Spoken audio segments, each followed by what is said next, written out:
2, 3, 4, 5, 6, 7, 8, 9. You can't handle the truth. I pump those numbers up. Those are rookie numbers. Gentlemen, I don't give a damn. You have my curiosity. Now you have my attention. This is the Harris and Fisher podcast.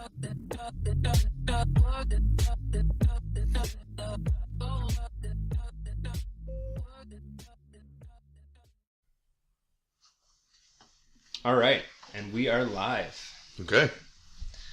So, for anyone listening, this is Brent Harris. I'm Harrison Fisher, and we're just going to sit down and have a little bit of a chat today. So, you just came in, and we were talking a little bit about the boards that you're on. Mm-hmm. So tell me about the one that strikes me as crazy from the three of them is the Pregnancy Resource. What is it? PRC? Yeah, that's what the short is. Yeah, the Pregnancy Resource Center. It's PRC for short. Yeah. How did you get into that? I moved into the South. So, in a previous life, I was a director of a program at a church on the east side of the city. And my wife and I decided that we were really sick and tired of living in a neighborhood where nobody knew each other, and you just came home and you went to bed and closed your door and you went in your backyard, but you never really talked to your neighbor. Is it East Side? Yeah, East Side, and up in Forest Hills in that area. And we just said, all these efforts that have been done or these programs that have been developed to try to help certain people, like we'd often talk about those people, or when you do something to help these people, or with air quotes. Yeah, with air quotes. That's right. With and so we just said, South End has one of these stubborn statistics that's been around for decades. It's, it's ground zero for some trauma that went on around folks like Donnie Snook, with all of that. With douchebag. Yeah, that's right. So when we moved there, we had this relationship with the director at the time, and I started doing some volunteer work. I was a new dad at the time, so I was just walking alongside dads and their partners who were expecting, and a lot of them were unplanned. A lot of them were just young guys, 16, 17, who now their girlfriend's expecting a little one and they have no idea where to start. Remember one guy, he never had a dad around, so it was one of those things. We're getting deep into it already here. No, but, it is what it is. Yeah. So it's a serious subject. Right? It is. I think about Planned Parenthood in the States, and how many people are against it, but don't actually know that it's not just abortions, this, abortions, that. That's right. Yeah. There's so much more to it. Right? Oh yeah. So is that similar to the idea behind the PRC is that they're just trying to make sure that people have somewhere to go, woman or male, mostly women, obviously, but who are expecting, maybe have an unplanned pregnancy, and want to know what options are there. What does it look like to be a parent, right? Before we because we often don't make up our mind under good circumstances. We make up our mind, under stress. Yeah. And in any industry that you work in, they tell you, don't make a decision under stress. Yeah, sleep on it. Figure it out, think through it, and be able to, sit down and actually learn about the topic, before you make a decision. And this is one of those things where people can be reactionary one way or another and say, I'm definitely not doing this, or I'm definitely doing that, whatever the case is. And so they try to make this environment a little more lengthy so that you can sit down over a few weeks, have the conversation, look at some things. And so I was doing that, and now it just got to a point where I couldn't maintain the volunteer piece of it, like sitting down with young dads. That's who I was at the time, or dads to be, or whatever. So I joined the board. But yeah, besides that board, I'm on the Community Build board and the Startup St. John board. So there's a few.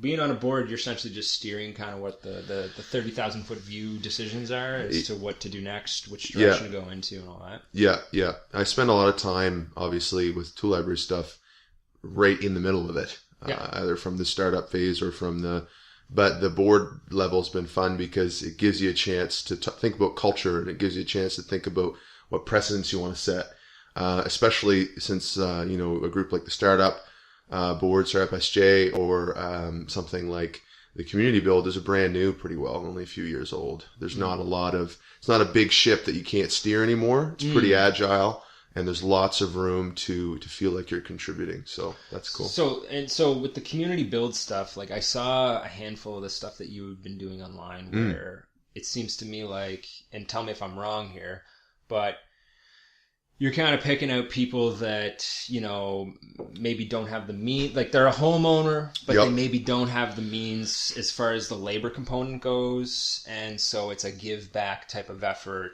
Yep. to the community. And, you know, it's obviously not self-serving in any sense. It's to help the community. It is. Right? And I think the key word there is community. Yeah. And revitalization is the other word we're sort of drilling into. But Love it. the community word is so different than a word like camp, right? In our time right now. And I just heard this the other day, this dynamic kind of... Cant or camp? Camp. C-A-M-P. What is it? So what I mean by that is we often talk about community, Yeah. but we're really talking about a camp of people who you cannot be part of that camp, right? And you know what I mean? So you have this, we're against them. But in the community build, the idea is the homeowner, you know, who for whatever reason, right? Like they could be lower middle class, but then all of a sudden went through a bunch of stuff, went sideways, and the roof's fallen off, the windows are caved in, whatever the case is, right? It happens to anybody. Yeah. But all of a sudden they're working alongside of a neighbor down the road who wants to pitch in. And that creates, you know, when you work next to somebody, we just know, like research-wise tells us, if you take a bigot and a racist and you put him beside somebody in a similar power dynamic, like, for example, a Kentucky Fried Chicken. Okay.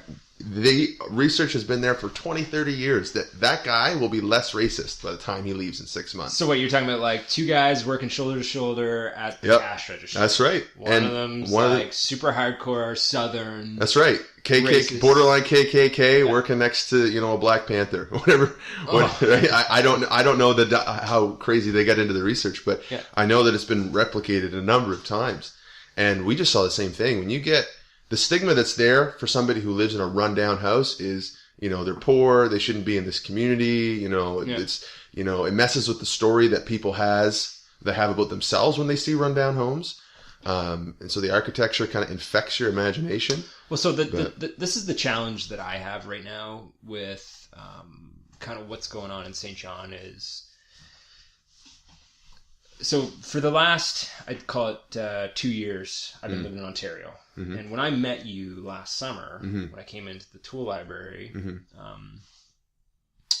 I was still up in Ontario, and like from what I've seen happen in places like Hamilton, and I think we had this conversation a little bit. Yeah, I used to live there, yeah. But like, you know, you get these hipsters or people that they have a little bit of money, but they don't necessarily have enough money to buy in downtown Toronto. That's right. So it just gets pushed out further and further and further. Yeah. And then eventually you get into a neighborhood where, you know, it's and that word that I'm kind of contentious. There's a contentious meaning behind it. I'm reluctant to use, but gentrification. I was just say the G word. Nice. The G word. Yeah, there we go. And I've heard people use that, like realtors, but use it in with a positive connotation behind it. Yeah. And then you know. It's like we're going to make this neighborhood great again. Right. That's that kind of crap. But then there's also the backlash of that happens to the people that have lived there forever, where they've been paying $400 a month for rent. Uh-huh. And it's like someone comes along, buys the building, and they flip the unit and they say, sorry, you're going to move out. And they say, well, where am I going to go? Because every single other unit on the street has also been quote unquote gentrified. Yep, upscale. And now the $400 average rent is now $1,200 or $1,500. Yep. In places like Hamilton. So Hamilton, like notoriously steel town, one of the worst places you can live in Ontario, arguably by the people that would turn their noses up at it. You know, 20 minutes away you got Burlington. Yeah. Which is like Oakville. Houses on the water are at least $5 million, and then they go up from there. That's right. And you drive 20, 25 minutes to get downtown Hamilton, and you can literally buy a place for, you know, a couple $100 in some instances. Yeah. So people are getting pushed out of the city, you know, they go into Hamilton, and they're like, wow, this is way cheaper. Let's fix it up. And next thing you know, it's happened there too, but they've done it. Yeah, you got James Street. Right? Yeah, in Hamilton, which is this awesome arts hub. But, you know, all of a sudden, when I first moved there, I remember somebody telling me just a year or two before I moved there, I didn't see this happen, but he was telling me from firsthand experience that, you know, on James Street, before the art crawl blew up and before all these artists started relocating from Toronto and before it came this like preeminent festival area and blah, blah, blah, Rent was, like you said, and but now it's incredibly high. And I think, for me, on that topic of gentrification, almost always. How do you feel about it? This is here's the question. This is what I've been meaning to ask you specifically, because I remember when I asked you back in the summertime, you're like, "Oh, that's not really the direction that I want. That I'd like to see the South End go in," and I agree. Yeah, I've since changed my mind. Before I was like, kick them all the fuck out. That's right. All the vagrants. Yeah, get them out. Move them somewhere else in the city. But it's not sustainable from a community standpoint, obviously. No, it's toxic from a community standpoint. The reality is gentrification is just a word, and what do we mean by it? And I like to go through it a little more. If you have a grassroots movement of people who, they're just all doing better, and they're thinking about things in their neighborhood a little more, and they're taking effort to put into their homes and build it up, and that's increasing property value. That's one thing, right? That could easily come across as gentrification. But when you get a group, and I'll name names, when you get a group like Historica come in, with lots of cash deep in the pockets, great intentions, and they do awesome work. He's got his money from Montreal, I think. I actually have no clue where he got the cash from. Yeah, I think for the most, I'm sure that he's made his own money. Whatever he does. But I think that he has, I think his investors, someone told me that there's a bankroller somewhere. For sure. Yeah. Not from St. John. No, probably not. I mean, so when somebody who doesn't live there and doesn't have skin in the game is all of a sudden trying to, solo effort, just increase property values, that's just disembodied, right? And so when as soon as you disembody that sense of development, you get an artificial reality, right? And that's what you see in Toronto and Vancouver. It's artificial.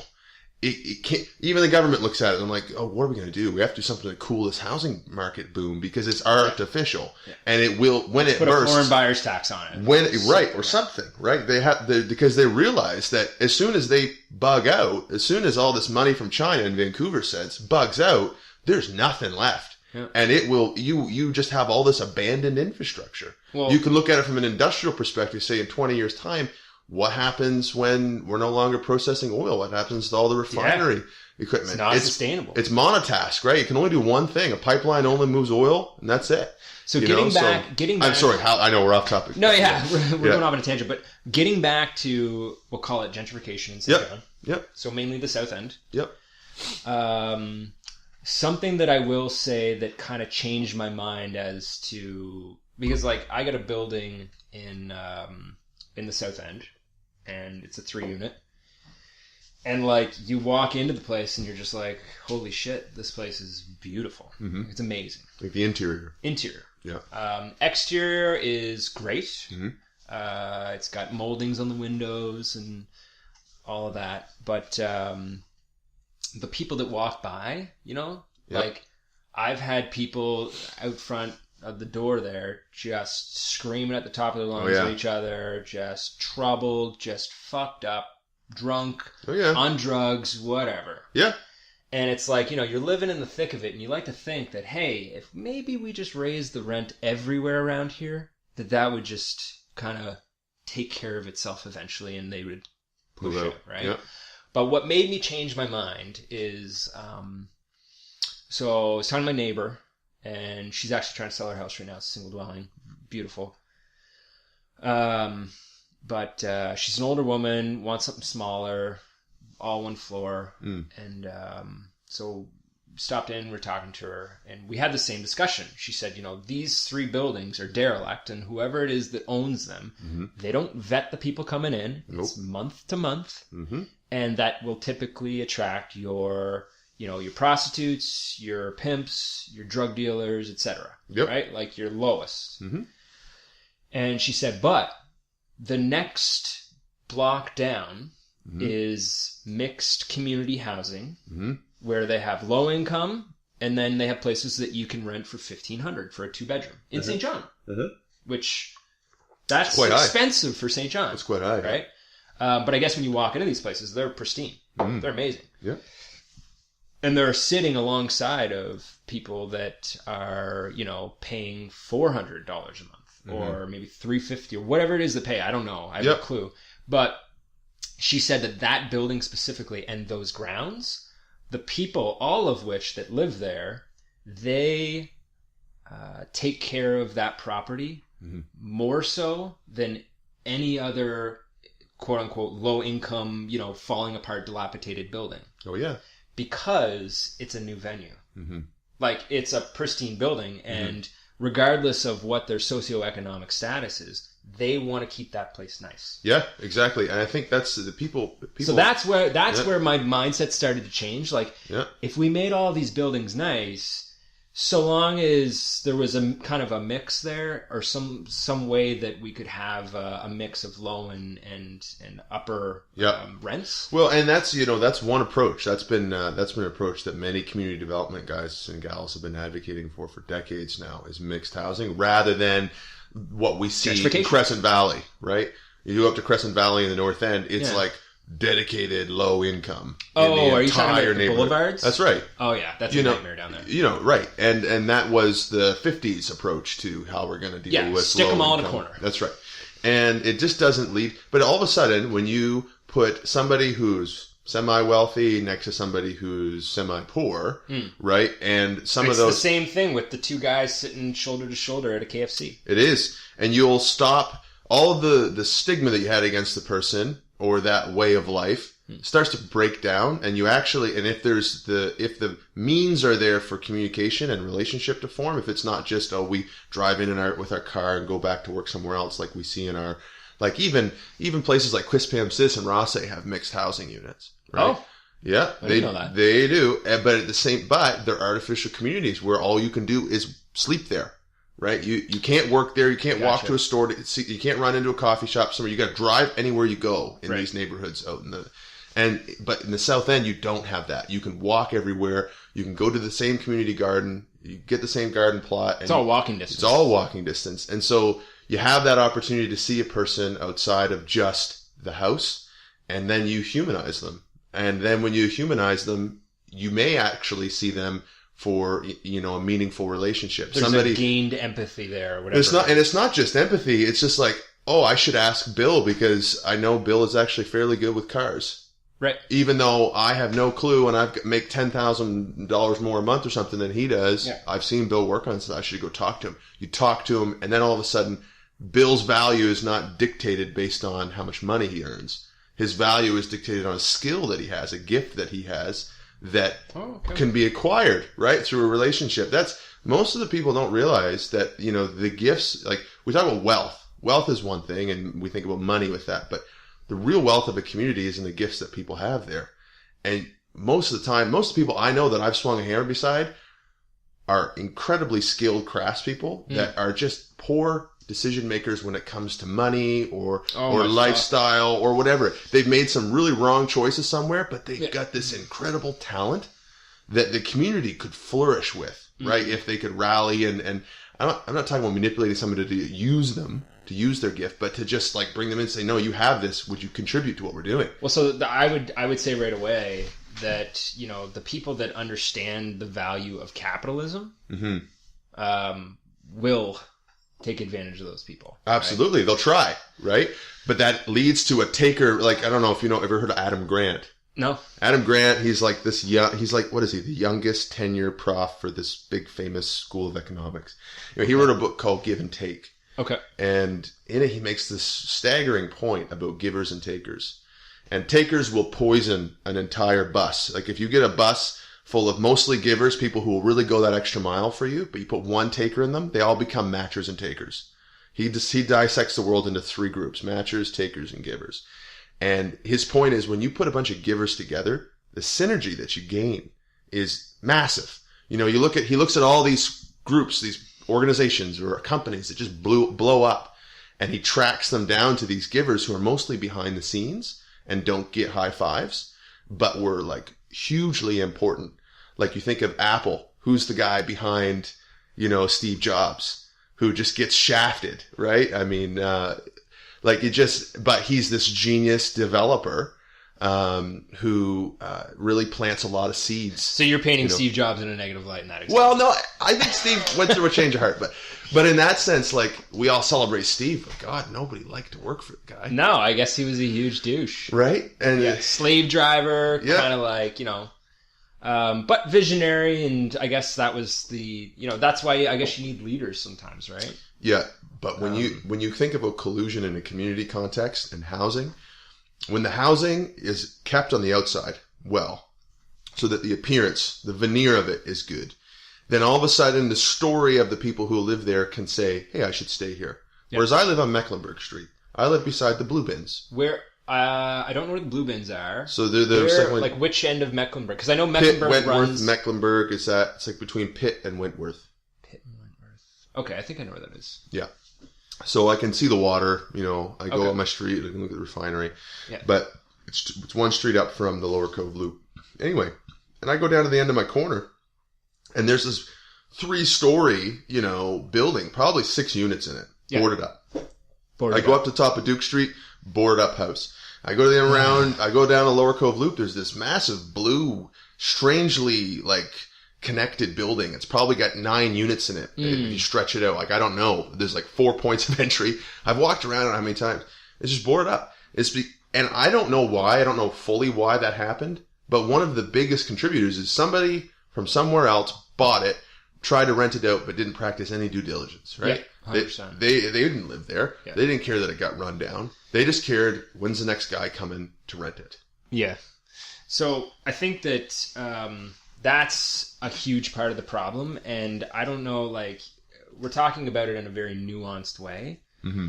But from a practical standpoint, it's how do you fix that, right? And before I even go there, though, what I'll say is I really believe in that broken windows theory. Have you heard of that? Mm-hmm. So just for anyone listening that might not be familiar with it, I don't know if it was invented by Malcolm Gladwell, but I think he definitely made it famous. Mm-hmm. And I can't remember what book it was that he wrote when he talked about it. If you YouTube broken window theory, I think that they have little cartoonized type of explanations of it.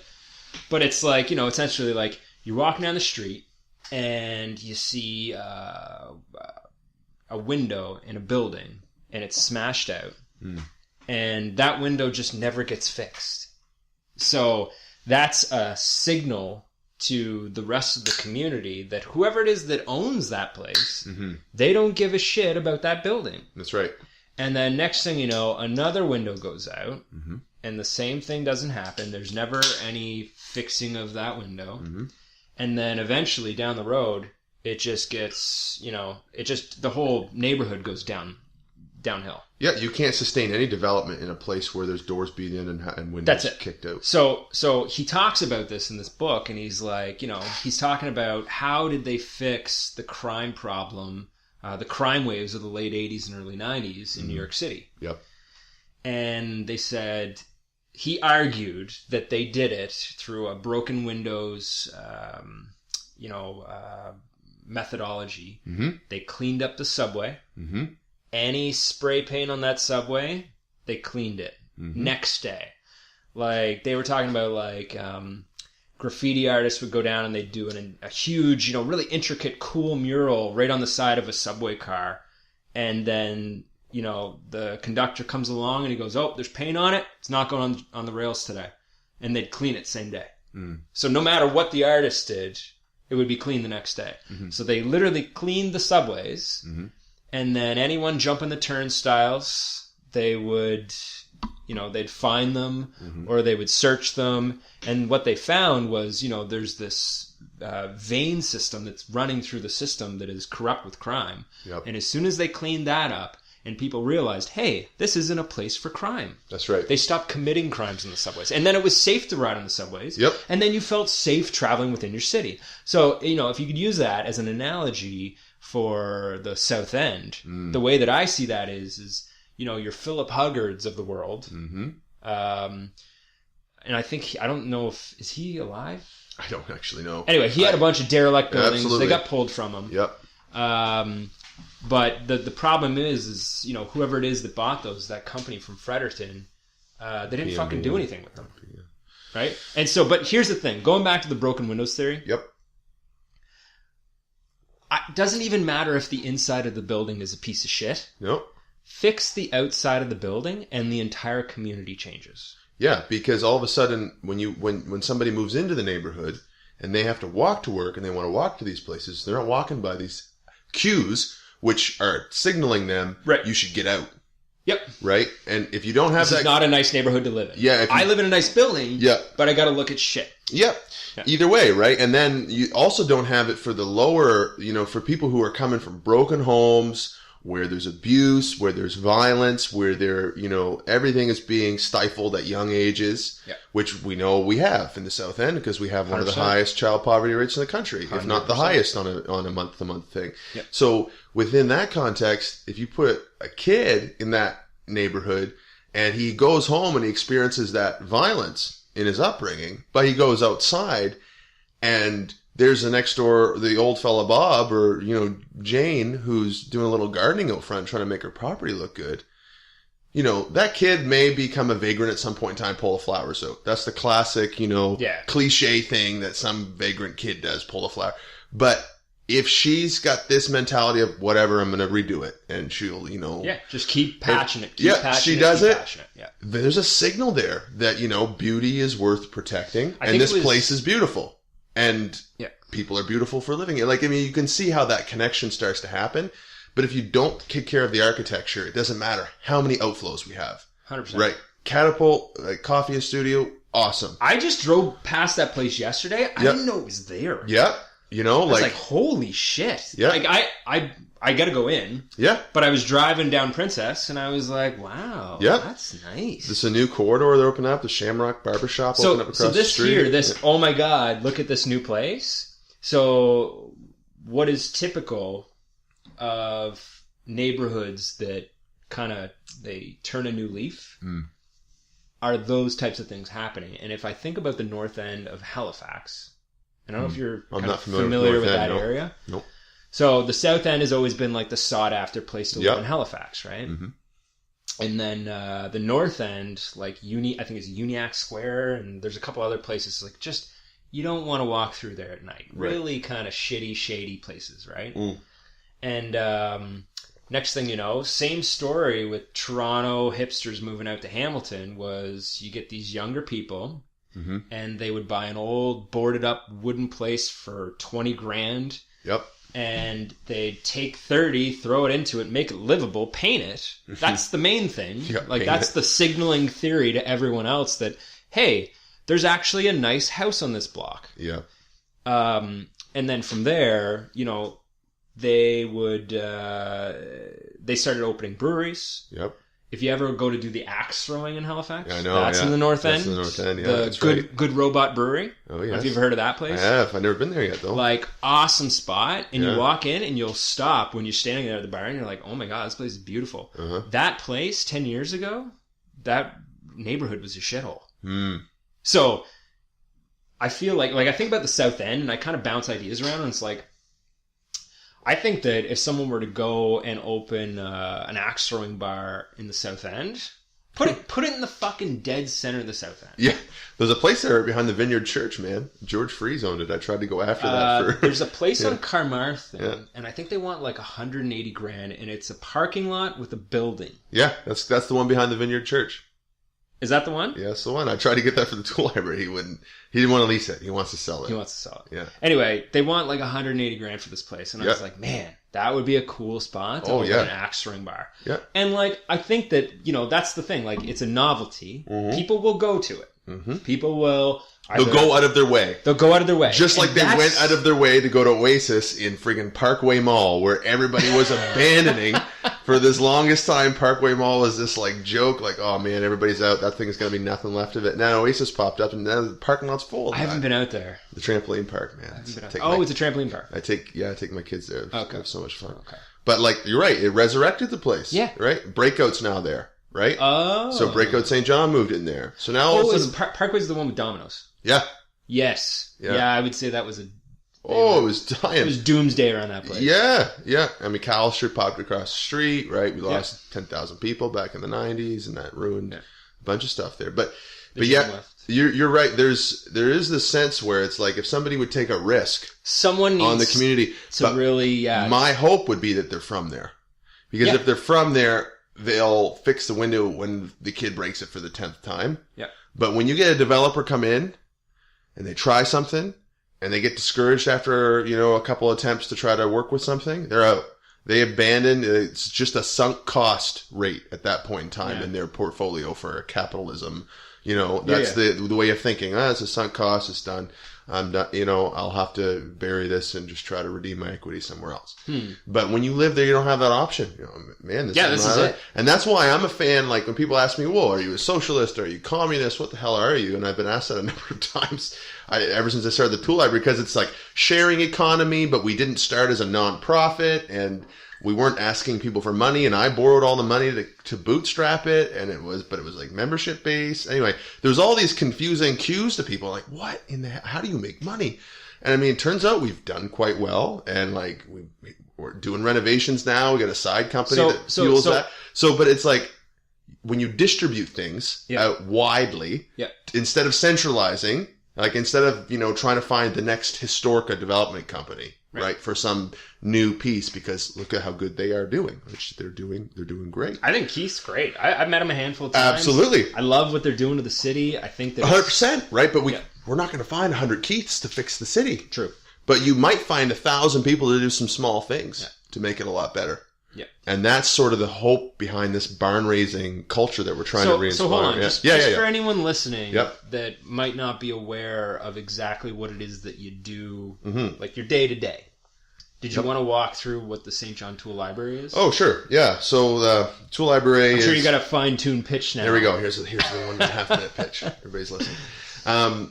It's just a piece of it's just this, like anything else that's rising up, right? Where instead of owning, you get a membership and you borrow it. So we don't own movies on Netflix anymore. We borrow them or we watch them when we want to. And we pay $15 a month or $10 a month, whatever it is.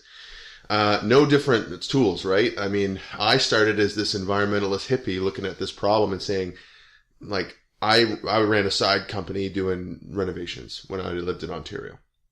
And I brought it back here and did it for a while here. And I did some digging one time, found out, man, the average drill, like cordless drill, is used 2.5 hours in its whole life. Right? And now I used mine until it burns out, right? I got one in my trunk, and it's been dead for, I think, about a year now. Yep. It's a nice one, so I think it's a Makita. There you go. So nice drill. But they start, that battery starts it starts in the Congo at a lithium mine. Yeah. It's sent to France to be refined into the lithium-ion battery. It's sent to China to be thrown into the battery casing to put in the drill. And then it's sent back to San Francisco to get offloaded in a shipping container, driven across the country to your local hardware store, and then you buy it. Yeah. And that battery's gone on a world trip for you to use for 2 hours. In its entire lifetime. It's crazy, right? A drill bit gets 15 minutes of use.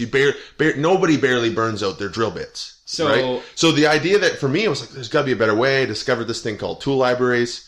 Turns out they've been around since the 70s, and they originally started as this way of putting a lot of tools in a little place where you could just borrow them when you needed them to try to solve some, like after devastation would happen, like a hurricane would blow through, nobody has anything left. And so you'd have these pop-up sort of like informal tool libraries where everybody went. And then somebody coined the phrase, oh, that's the tool library. Tool library. Huh. And then it became a thing. And now you see them in Europe, owned and operated like libraries by the municipality. Really? Yeah, in like places like Belgium. In the States, don't they have, like, maybe I'm just making this up, but don't some of the libraries, like the municipal... Absolutely. Don't they have tools that you can... Absolutely. Yeah, someplace like West Philly's got an awesome tool library kind of integration. We are starting that here with the St. John Public Library. We have this... You're just doing it yourself. Yeah. We got three memberships that the library bought that somebody can borrow for a month for nothing. Oh. Yeah. I didn't know that. Yeah. So that's right. Try to get the word about this when you have no money for marketing. So I don't know what your strategy is as far as advertising your prices go. If you don't want to say it on the show... I'm not going to prompt you beyond it. Oh, yeah, I know. It's fine. But are you comfortable with sharing what the costs are? Because I'm just curious. Like, absolutely. How much is it? Yeah, so the 1-year membership at the DIYer level, we call, is $90 plus tax. Works out to be $103.50. So that allows you to borrow as many tools as you want through $100 a year.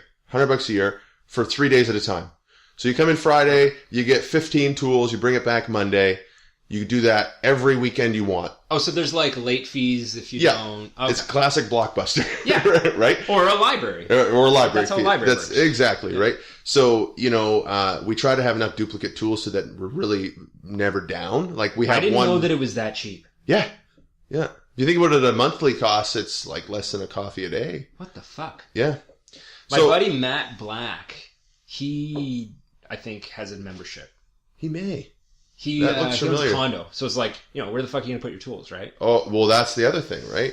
So the sharing economy is this developing piece. Some people call it platform capitalism. That's what I call Uber, right? Uber, people coined... Yes, that's not a pure sharing economy. It's not a model. ride-sharing company. That people are like, oh, that's ride-sharing. No, it's not. No. Ride-sharing is literally just sharing. That's right. It's not trying to make money. I'm on my way to Halifax. Who wants a ride? Right. That's a sharing... Or couch surfer. That's right. Yeah. So... I mean, that's sort of our mantra. But we also have a shop out back. Fully equipped woodworking shop, planers, joiners, if you want to... So if I got my $100 a year membership, can I go up back and use that space, or is that... That's a different one. That's extra. That one is that's a $280 a year. Okay. For the shop. The shop has like around $13,000 worth of machinery in it, though. Yeah. So, I mean... And for somebody who... Like, we had one person come in, buy a membership, they put every piece of furniture in their own apartment. They bought They literally made it themselves? Made all their own furniture. Wow. Bed frame, bookshelf, everything. Wow. And, I mean, they were a hobbyist. They moved back here. They didn't have any furniture except a bed and a dresser. And he made his own bed frame, nice ash bed frame. Yep. He made, what I mean? So that's there for somebody who lives in a condo and doesn't have a workshop. Yeah. Right? Or a retired guy who wants to downsize and still wants to touch Gets rid of his tools. Still wants to touch a planer once in a while. Yeah. Do you get a lathe? Yep.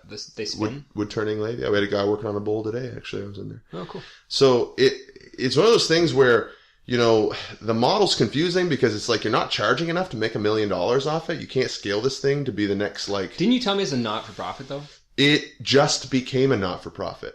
Just last week. So oh, really? Up until then, it was just a sole proprietorship owned by me. Not registered or anything. Yeah, that's right. I mean, licensed, you had a GST number. You get your insurance and all that shit. That's right. Yeah. But, so, I mean, we only went nonprofit because because it seems like that's the culture that's developing around it, right? It's going to sustain itself.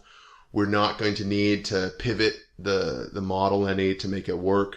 And so, in that sense, keep it a nonprofit, form a board around it, give it some local governance. And I'm not hands off at all with it now, but it's becoming more hands off for me, where it's owned and operated by the members. It's like a co-op, you know? So, but in this city, there's 100,000, nonprofits. I mean, there's crazy amount of nonprofits and charities asking donors for money. So we knew we couldn't start that way.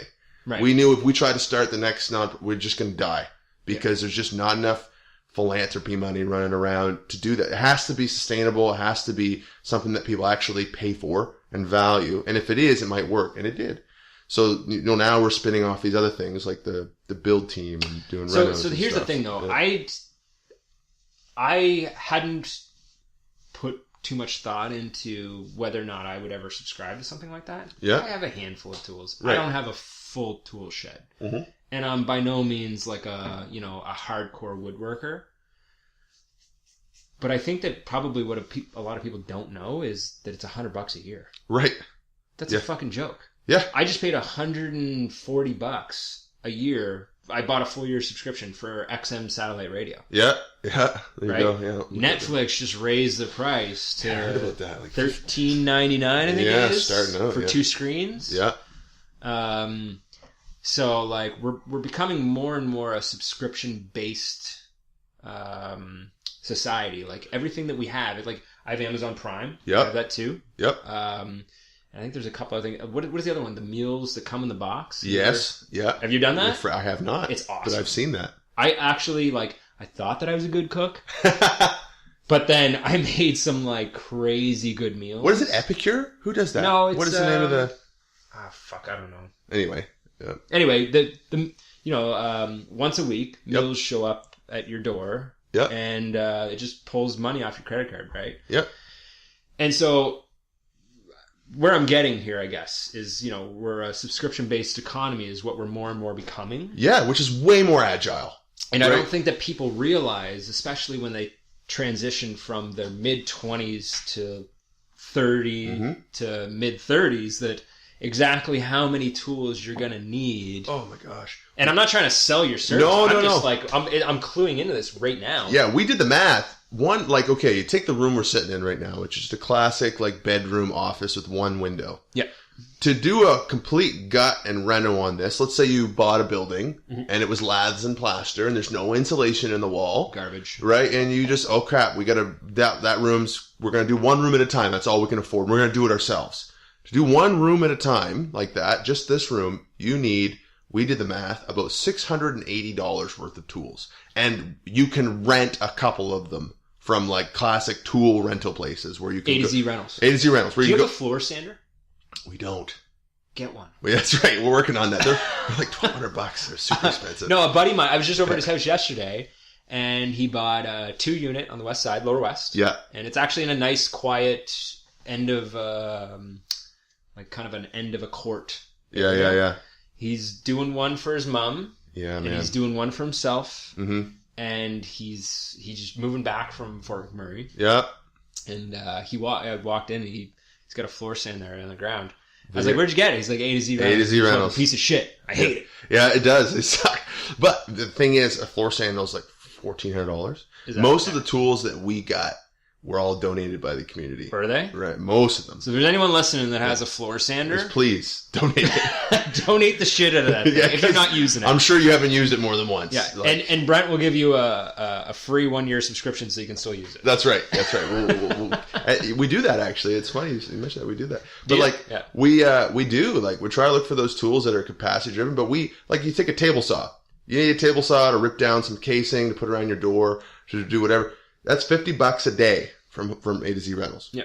Or from Home Depot. $50 a day. You know, you buy a brand new one for around $300. You can get a cheap one for like $170, but you want a half decent one, it's like $350 to use for an hour if you're doing one of those jobs at a time.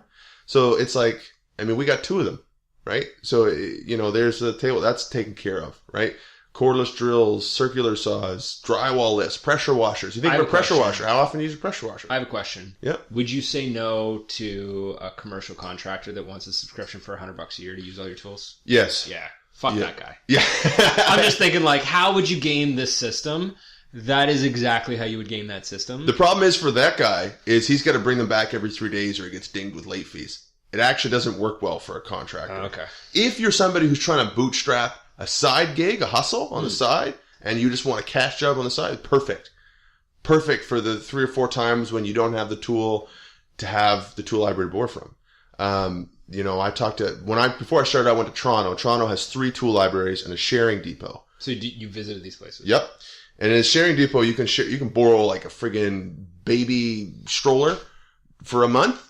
Because you got an infant. So just anything? Anything. You could take camping gear out of there, right? Really? Yeah, because you think about it, you go camping, People in 3 times Toronto- a year? But people in downtown Toronto, They they got no don't have space. anywhere to put this No, shit. They got no space for anything in Toronto. But they all... Like air mattresses. That's right. Yeah. Oh, that's hilarious. But I mean, it makes sense. Yeah. Right? The more close living spaces we get in, we're going to need that stuff. So, I mean, but... the desire behind the tool library could have been many, right? It could have been just the tool library piece. It could have been environmentalism. It could have been, you know, for us, it was downtown restoration. It was revitalization. So the overarching theme there for you, like the why behind the what, Yep. is you want to see the South End change. South End, the North End, the Lower West, like that. It's become a bit of a microcosm now. We've got, like we had... What are you seeing for movement out of the 3? Out of all those neighborhoods? Yeah. The North End right now is the one where we've had a few people come. We've had one major renovation done by somebody who borrowed tools in a building in the South End, Steve Crawford. Okay. From Weaver Crawford Creative.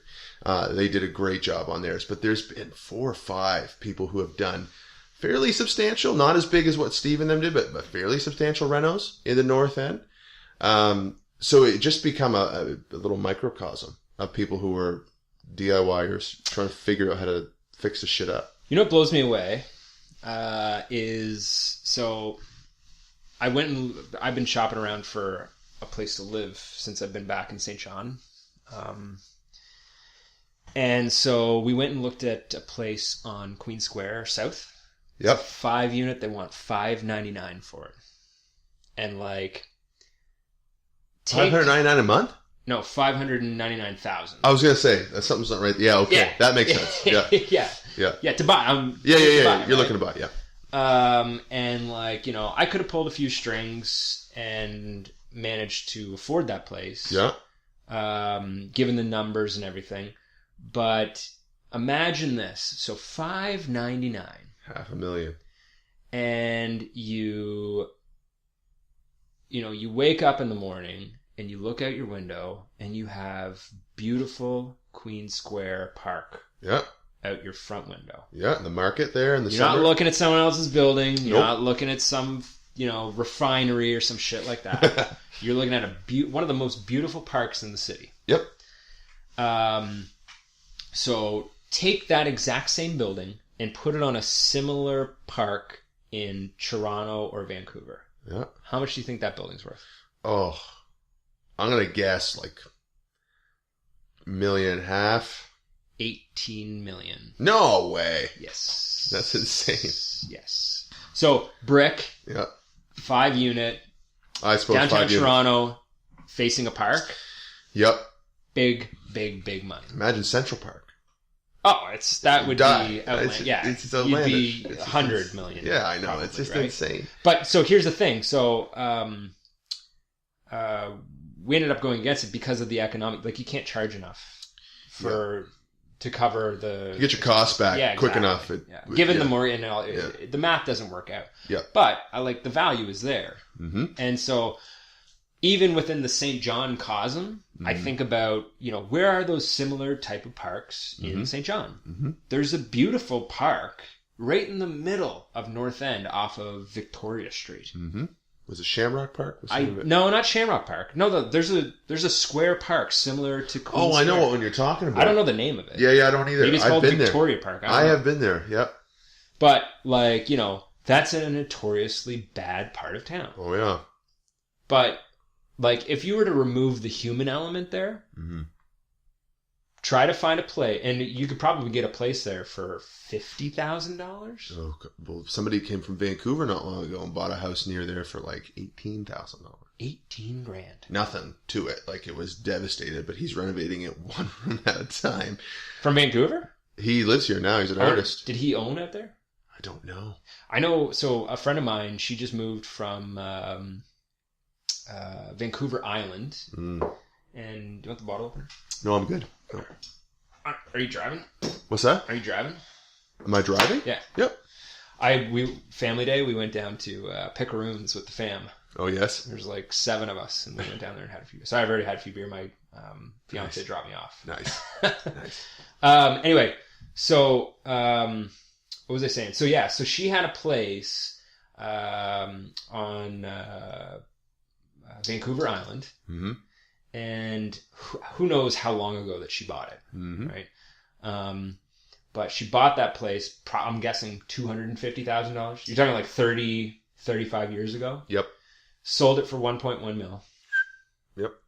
And then she just bought a place in the Hydrostone in the south end of Halifax. Well, call it north end of Halifax. Sure. But in a desirable area in Halifax. And she paid $300,000. Wow. So that was literally her retirement plan. Yeah. You're going to bank the rest of that $700K for another She's 30 done. years. I would assume that she probably wouldn't have to work after making that move And you see across that- the country. And that baffles me, right? I mean, I have worked, like, people always make fun of the millennials, right? A bunch of self-entitled, like, oh, they don't want to work. They don't work. Nintendo. They just want to play Nintendo all day. I have literally worked 2 jobs, like, my whole life. Started a family early, right? I got 2 kids. I'm 29. Like, Are you? Okay. Yeah, I was going to ask how old you are. Yeah, it's like, I'm not an old guy, but at the same time, it's like, that kind of money just has never even been a possibility in my world, right? Like, now, mind you, I am the type who has turned down higher paying jobs for more meaningful work. Yeah. To the point where I went to school to study international relations. I was on a track to be a diplomat Cool. in Ottawa. Turned it down because I was like, I don't think my wife will stay with me if I make her move Right. to 20 different countries. And are you still with that girl? Yeah, we've been married now for 4 years. So she wasn't with me when I made that decision, but I just saw it. I was like, man, there's no way. Yeah. And I wanted to be, you know, a family guy, all that stuff at a young age. So, but I mean, like that kind of money just, anybody I talk to, and then I learned this stat the other day, the average 30-year-old makes the same as the average 30-year-old did 30 years ago.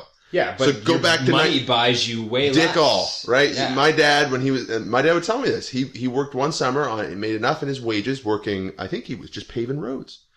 Or he was on the herring boats down in Black's Harbor. I couldn't remember. But one summer he did roads and one summer he did really well on the herring boats. Made enough money, bought a brand new Ford 500 Galaxy off the lot. Sweet. Brand new.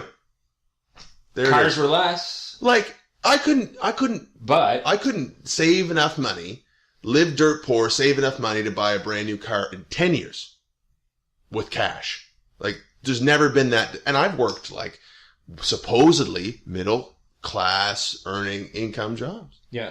It just baffles me when I hear stories like that of people who, you know, bought, and I know people my age who have been able to do it too, but it seems so rare these days for that to be a reality. What did you end up taking in school?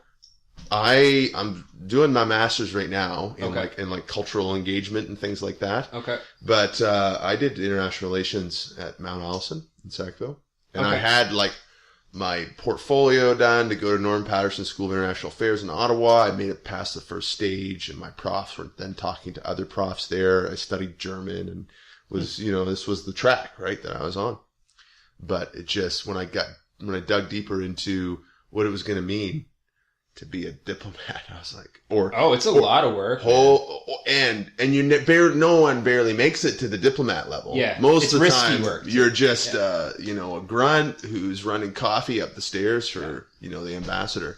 So I had a friend that I went to university with, and my girlfriend at the time, we were talking to her, and she said, you know, go to Cuba. She's from Cuba, this girl that I went to school with. So she said, go to Cuba and meet up with my friends. So we said, sure. So we rent a car. We get to Cuba. We rent a car. We drive to Havana, and we meet with this couple.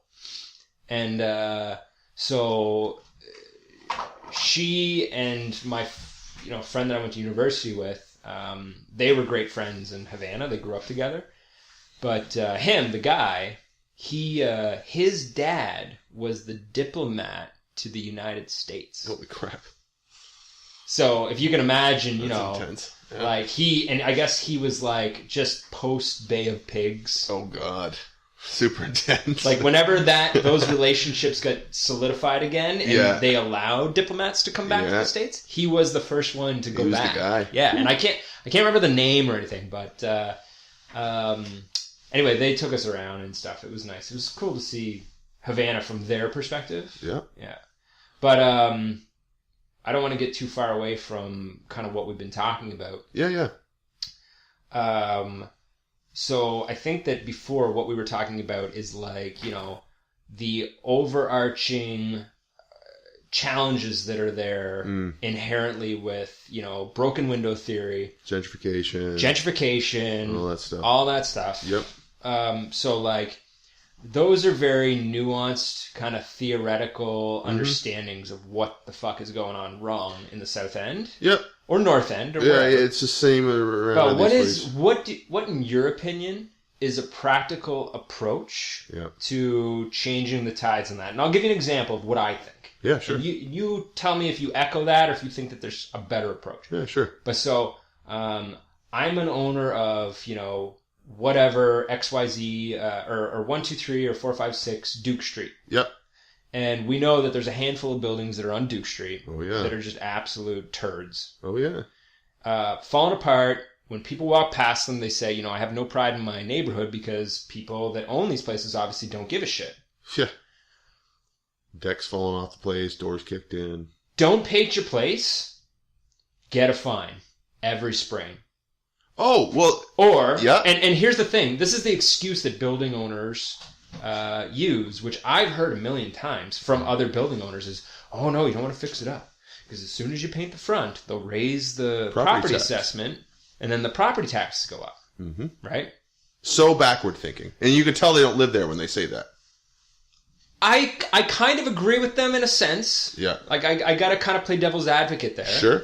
if someone said to me, it's a disincentivization Absolutely. of fixing the place up. But that's if your value system is strictly commodification. If your value is strictly the commodification of a property, then yes, it makes absolutely no practical sense. Well, so maybe that's the problem, because the assessment folks go past, they literally drive up in their cars, they look at the place and they say, did it change from last year? Look at the pictures from last year. Yep, he's got a new coat of paint on the front of it. Let's raise it by $20,000 in value. Mm-hmm. So, backward system doesn't fucking make any sense. What? No. Because I used $300 in paint on the front of my building. Yeah. It's going up by however many $1,000s. So I kind of have to agree with those building owners. So then, from a practical standpoint, yep. How do we incentivize or disincentivize, in your opinion, building owners to actually fix their places up? Man, that one, it's such a big pain in the ass. The problem with me, I'm very, I have yet to meet, sorry, I shouldn't say, I have met one good, responsible landlord who I've known personally. You've met two. Okay, fair enough. Because that's right, you got a place now too, that's right. But for the most part, every landlord I've met just complains about the shit state that a tenant came through 2 years ago and left their place in. Now they have no trust and no faith in tenants. Sure. I can't get a lease for my place. The tool library doesn't have a lease. Ooh. I can't force my landlord who bought that building 3 months after I started leasing it for the tool library to give me a lease. Is this the folks that are in the corner? What is it, the art gallery? No, that's Percy Wilbur. No, ours would be, it's owned by Real Properties Incorporated. Real Properties Incorporated. Okay. So I can't get a lease from them. Right now, they're not throwing me out on the street or anything. And, it seemed to be fair enough. But there's no guarantees with anything. And I'm trying to run a tool library out of there in a shop. We do classes there. We got commercial liability insurance on the place. Yeah. We've done tons of leasehold improvements on the place. It's not even up to code yet, right? It's just like, anyway, but the building inspectors know that. And I've said to the building inspector, what do? I have the permit because I took the permit on anyway, long story short, yeah. I don't know what to do to incentivize the landlords to give a shit. Because, So you're saying from a tenant standpoint. Yeah. They won't extend a 12-month lease to you? Nope. And I don't even have one on the residential place I lease on Mecklenburg. What? And I shovel the driveway for the landlord. I salt for the landlord. That's all his responsibility. I do that. Right? And I mean, supposedly I get $10 or $15 off a month for that. It's BS. And there is no power. That's a huge, okay, so listen, I've owned I got a place there uptown, the 3-unit that I was telling you about earlier. Yep. So I've had that for, I think, 3.5, 4 years now. And I managed the tenants a little bit in my first year, and then I ended up moving. I left the city, and now I'm back, which is great. Yep. But when I did get a property manager because I had moved, yep. I said, I just gave the guy off $30 off his rent upstairs, and he shovels his back deck, and it's all good to go. And he said, well, I wouldn't suggest that you go that route because, even though you have this deal with him, this side deal, if he falls down or if he hurts his back lifting up snow that's super heavy, you're liable under your professional liability insurance. It's your work safe stuff, yeah. Well, because, and that's the kind of the gray area. Yeah, you're but right. they heed on behalf of the tenant. I've heard that. See, I've heard that too. So if you're there breaking your back shoveling snow, yeah, and you hurt yourself, I go down for 2 weeks. Yeah, that's on the property owner because he had made a $15 a month deal with you. It's not worth $15. Oh, sure isn't. But I mean, I gotta get on my driveway, right? And he ain't come by. Sure, but that's the thing. That's where he should have a property management company that does that. Yeah. Right? My only concern with going that route is then we've literally commodified every piece of the potential human relationship that's there. And as I said before, I'm a firm believer that if we want to see the world a better place, right? And I mean, this is where we go into the high lofty ideals here. Yeah. But if you want to see the world a better place, embody yourself in the place. And I use that terminology because when you embody yourself in a place, you exist there among people. You have skin in the game. Yeah. You're not just, parachuting in, and then you can go back to the state. Like, I had a landlord tell me the other day who lives around the corner from me, blah, blah, blah, this landlord, or this tenant, that. And I said, man, you go the fuck home every night and you got food in the fridge, a roof over your head that you pay for. Yeah. Right? You can evict that guy, and sure, it's going to take 3 months, and the sheriff will have to give a notice, and it might be a run-down piece of crap unit when they're done, and that sucks for you as a landlord. I'm not saying it's good. You still have all the power in this game. You go home, you open your fridge, you got food in it. Half the tenants you have coming through this place, I see them. I've helped them move. I've helped them do all this. They haven't got nothing. Yeah. And you let the place get run down. You don't shovel it. You don't do anything to communicate to them that you value them being there. And so who comes first? The crappy tenant or the crappy landlord? Yeah, chicken or the egg? I don't know. But at the same time, when it comes to like signaling a community, like, what are we going to do about that? I mean, I would love to see, property taxes go in the reverse. Yep. But that's just not financially feasible. So what do you do? Arguably. Yeah, maybe it is. But I mean, places like London dealt with that by a ghost house tax. So if you have a house that's run down and it gets to the point, like you start your property taxes going up. You're talking about London, Ontario. London, England. Oh. Yeah. The ghost house tax has been around there for, I don't know, 15 years. London's super fucking expensive to rent from, right? It's wild, but there's crappy, there's crappy neighborhoods there too. Are there? Oh yeah. I've not been. Yep. And one of the things they found was, some of these heritage districts were just, the pit after World War II. What do we do? And people are trying to run these poor people for all the money they can get, right? And when it comes to the oppressed and people who are poor, oppression doesn't just take the form of legal system against. It takes the form of legal system just not speaking on the matter, right? And so you think of somebody who's there, a landlord owns it. They're within their, sorry, something just fell off from the ceiling. Something literally just fucking fell from the ceiling. It's awesome.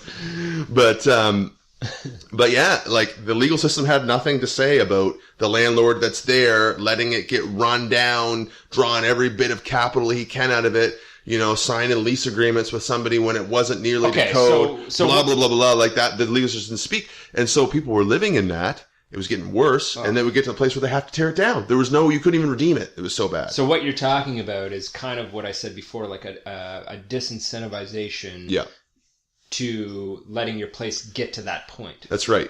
And I mean, the city's got 100 buildings right now on its list to tear down. Really? Like 100 or something. I was talking to, what's the mayor's name? Don? Don Darling. Yep. Great guy. Yep. I shot a message out to him. I was like, moving back from Ontario, blah, blah, looking for a place to live right now. Any suggestions? Like, personally, can you pull any cards out of the deck? And he directed me to a website. So it's kind of like a lame answer, but yeah. But regardless, I guess they have an online directory that is driven, like it's map driven. Yeah. And it shows different properties or lots that are slated for, like the city has essentially confiscated these properties from the building owners, and they're up for sale. One of them was on Princess, and I drove past. It's I'm in the streets. I'm looking for a place, right? Yep. So I drove past this place on Princess, and it's like, oh yeah, nice, cute little place, cute little place, cute little place. And then you're driving down the street, and you're like, try to guess which one is the one. And it's the one that's got like barely any paint on it because it's all chipped away years ago. Yeah. And the front steps are rotted. It looks like it's uninhabited, right? Yeah. So, anyway, I don't know really where I'm going with that, but if that's all that's, I guess, available. Like then it's just like, slim pickings. You got to take what you can get. Yeah. Right. Yeah. But I mean, like it should be illegal for a landlord to have a place and not sign a lease. It should be illegal, especially for a commercial place to have a 4-unit above. It doesn't matter. Like, I mean, for a business to operate and not be able to get a lease, it just shows you how imbalanced the system has become. So I've never thought about the benefits of a landlord putting a tenant on a month-to-month as a benefit to the landlord. Because the way that I've traditionally thought about it is, you want to have the place rented. Yep. right? Like you want to. You don't want it going vacant at any point. No. Yep. Because, you know, typically it's a buyer's market when it comes to the rental agreements in St. John. Yep. And I've known plenty of building owners that have gone months, 2, 3, 4 months throughout the winter with just no one in the place because they couldn't rent it. Yep.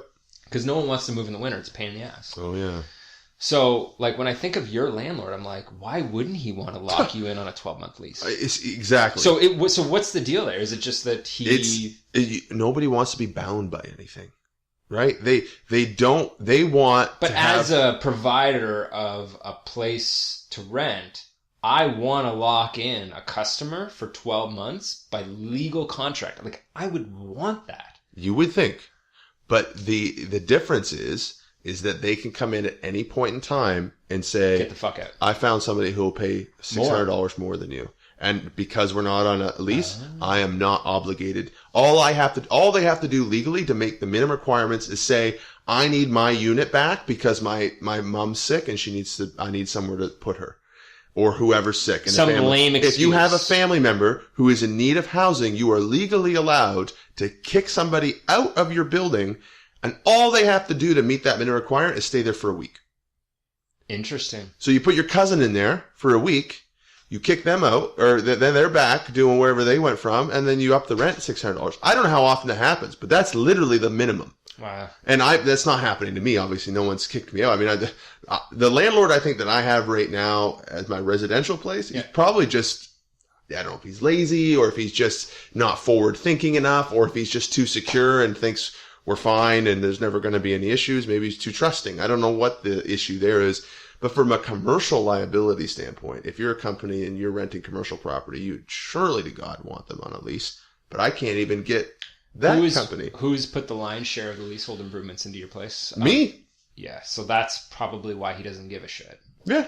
He hasn't put no money into it, right? The leaks, anyway, it's, you know, like it's one of those things where if you don't have any skin in the game, if you don't have any relationship with your neighbor, this is the economy that comes. This is, if you want like the full extent of capitalism where we're all just rendered down to a commodity and we're all just rendered down to a service provider and there's no human relationship involved and there's no human risk involved. It's just commercial risk and, you know, contractual risk and mitigation of risk. If that's the world you want, this is what you inherit, right? You don't have anybody who makes agreements on a handshake anymore because words don't mean anything, right? And so because words don't mean anything, if you know, we see that embodied in politics. Right now you see 1,000 promises in election period. And nobody knows what to make of it anymore, right? Because words don't mean anything. Yeah, they say something up front and that all rubs us the wrong way. We become anti-establishment and we join this camp of people, which brings us back to the beginning where I said this camp community dynamic. Where I'm at now is that's where I want to spend my effort is what does it mean to build a meaningful community and who are the people who are trying to build the camps? Yeah. And how do we separate them and how do we show the true colors for what they are? Because most of the time what we call a community is just a camp of people who are, this is what it means to be in and this is what it means to be out and you're not in. Yeah. But in a community you have a natural sort of social infrastructure where you welcome a stranger. Yeah. That happens. The Maritimes used to be known for that.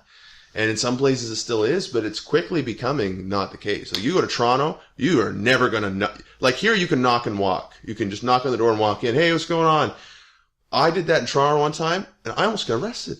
And I knew the person. Man. They were like, I thought somebody was barging in the door. And I was like, dude, I just came in your door. You knew I was coming. I'm telling you right now, like, so I moved to Burlington first. Right? Yeah.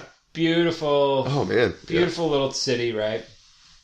And, you know, I got on with people, no problem. And then, you know, when you get, I work in sales, right? So you get to talk to a lot of people out on the street. Mm-hmm. And so, you know, I'm out talking to people and like the biggest, most noticeable thing right away was the traffic. Mm-hmm. It's fucking cutthroat. The queue. The traffic is cutthroat. Oh yeah. Right? They do not give a shit. Yeah. No. The QEW. Yeah. So that's going downtown and then like, moved up to Barrie for a bit. A little quieter. A little quieter, yeah. A little more, rural, country-like, Yeah. Backwoods. Yeah. It's going a little too far. Very. Very, yeah.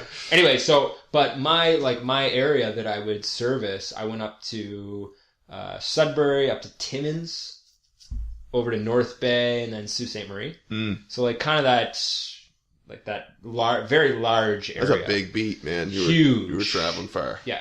I put, let's say, 70,000 kilometers in 1 year. I was going to say, it could be. On my vehicle. Going to Sioux, man. Yeah. Oh, yeah.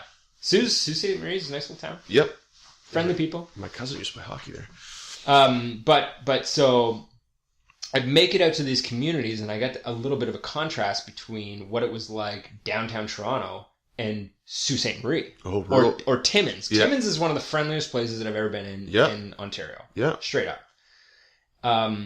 But it wasn't until I got a new gig, and they were like, yep, East Coast, you're good to go. And then I flew out to St. John's, Newfoundland for the first time ever in my life. And I've been an East Coaster for the better part of my life. Yep.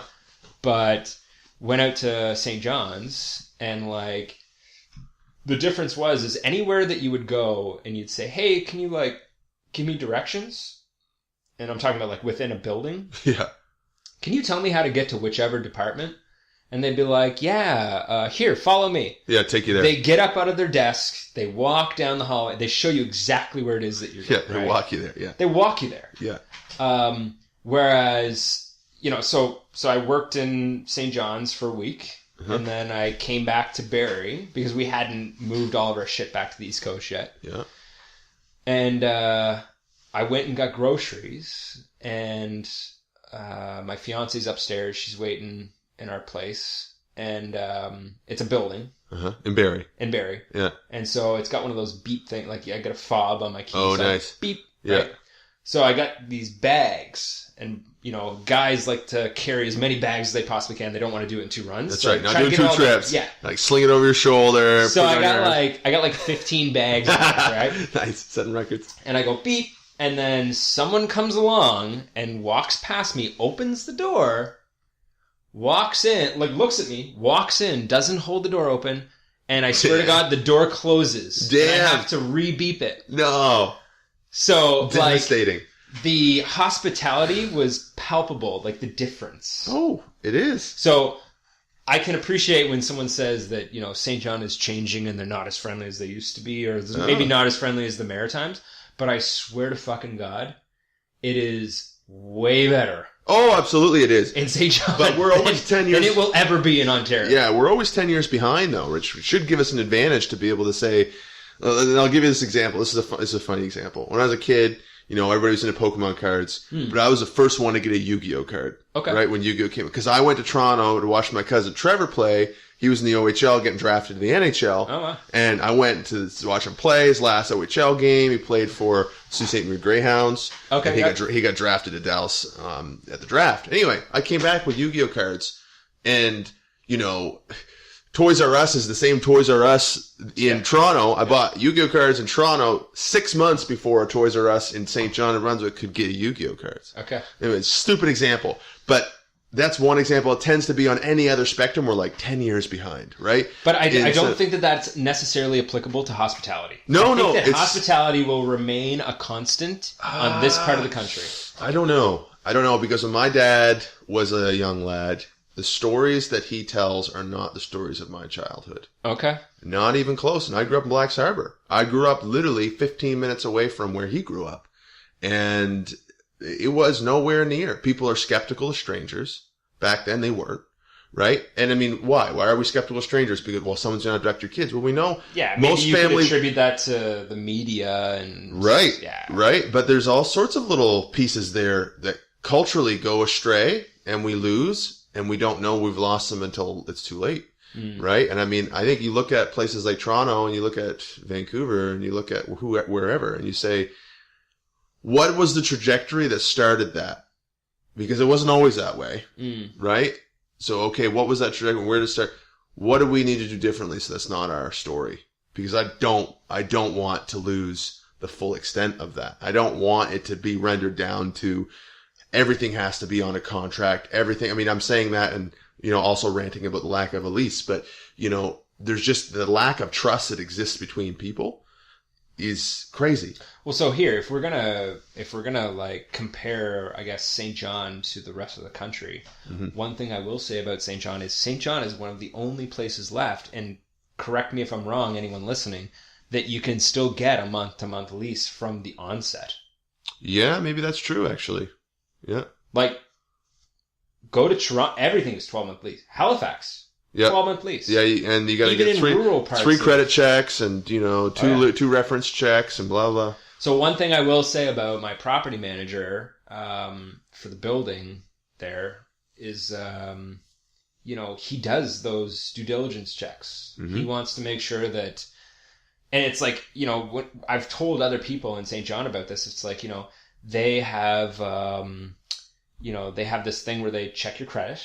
Mm-hmm. And they want to check to make sure that you have a job and, do you have a car? And it's like, holy shit, that seems really intrusive. And it's like, nope, that's actually just the status quo for the rest of North America.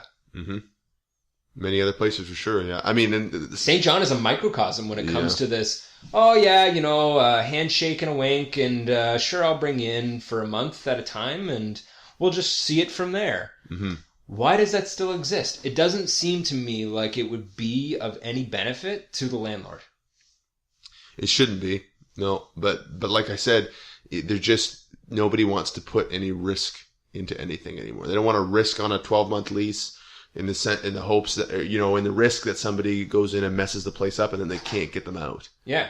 Right. But that's the thing though, is like if I have you on a 12-month and I have background checks, I guess I've tried to, at best, mitigate those risks. Absolutely. And if I do the proper, it's not a down payment, what is it? Like a deposit. Yeah.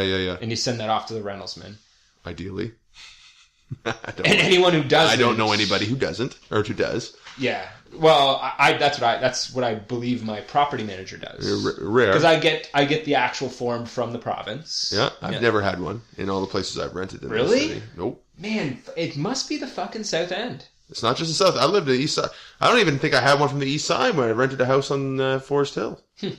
So that was an awesome landlord. Matt was great, but to your point, contracts are a way of starting. They're a way of starting a relationship. But if we, in the next iteration of our society, as far as I can tell, it isn't going to be built on growth and GDP growth and all the numbers that we've used for metrics over the past 100 years, and we've used in our housing, and we've used GDP is it's arguably a bullshit number because it only really benefits one side of things. And it's the facets of capitalism. Right, and how in the hell can you get infinite growth in a finite world? It's a math problem. It doesn't work that way. Yeah. But if the markers of our next to solve the problems we have right now, I guess, to boil it down, and the problem that we set out to solve with access to tools to be able to fix up your home, those are going to be done through collusion, which is a dirty word, right? But they're going to be done through it always has a negative connotation. The opposite of collusion is collaboration. Collaboration, yeah. Where you have a choice. Positive connotation. You're not sort of pushed into it through the forces that be, or through whatever, but or threatened into it. But collaboration is a marker of the next move of things. And I think if collaboration has its chance, has its, heyday, then it will change the way we do our housing. And I'm not saying the co-op method becomes the dominant one, but something new will emerge that makes way more sense. That's way more feasible and agile and doable for both parties than just a 12-month contract with these background checks. You know what I mean? Like that may be the starting point still, but the relationship that forms from there has to change. If our businesses are going to start collaborating to try to overcome, if our businesses are going to also try to solve societal problems, which they're now starting to do, like we now have language for that, like social enterprises, that's a new language term that's been thrown on the field of Walk me through that. Like a social enterprise is just a business that delivers a social impact as well as their business. So so what, like corporate sustainability? Sort of, but like social sustainability that a corporation that could just be that they give 1% of their profits to a charity that they also run. But so it could be circular to meet that. But a social enterprise is somebody who says we're not successful unless we've delivered on this impact, right? So like one social enterprise that just started in the city, Catapult Coffee and Studio. Right? Do you know about them? Because I don't know anything about them. I used to I don't work know if you want to tell me about them. I used to work for Catapult, so which is their construction company. But I mean, they just started up, and they, you know, for them, selling coffee and being able to pay the bills for that place, that's important. Selling the art that people produce, that's important. But if they don't deliver on trying to get, there's the old bottle opener. There we go. If they don't deliver on getting people who are homeless into a place of sustainability and into housing and into work, that's their impact. If they didn't deliver on impact, they would... So wait, they're not just pouring coffee? Not at all. What are they... The people who work there, not all of them, but many of them were people who were homeless, struggling with homelessness, at risk of... Who's the founder? Jamie Hall would have been the guy who started Outflow like a decade ago. Who is he? What does he do? I've not heard of him. He used to be a pastor. I used to work with him when I was their project coordinator for their construction company, which was trying to put homeless men, for the most part, into a position of work. But that's a social enterprise. That's one example. We called ourselves, the Tool Library, a social enterprise. We had 5 impacts, right? Like, these are, if we make money and we don't deliver on these impacts, we'll call ourselves unsuccessful. We're going to hang our hat on that, right? And there's, there's another girl, Kayla Johnson. She just started up her own little thing within the city, event planning, but also trying to train businesses to think about that, who have never thought about it before. And social impacts. How do you figure out your social impact and how do you measure it? Right.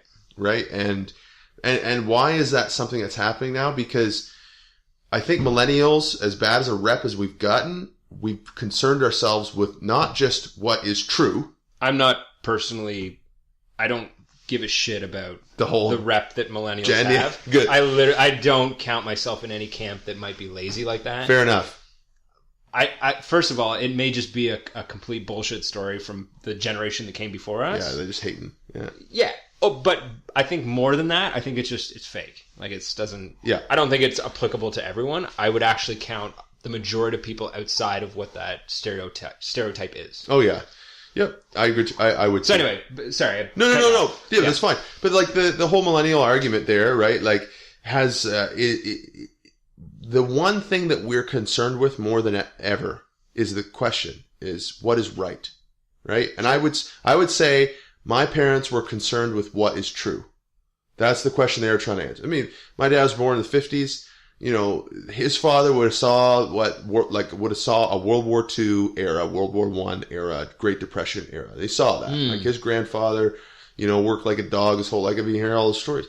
They saw the crumbling societal values around what they thought was true. Yep. And they saw these powers rise that were clearly, opposite, and the devastation that it could cause. And it threw a lot of so the reaction was, we need to lock it down, right? In the 50s and the 60s, what did we lock down? We locked down corporate behavior. We locked down systems. We locked down, what it means to be a corporate man or woman and to work for a company for 30 years and what it means to be loyal and at the expense of telling what's true. And you find out 20 years later that there's a scandal that took place in ExxonMobil in the 50s or whoever, right? And nobody talked about it because they wanted to keep their job because that was the value of the time, is right.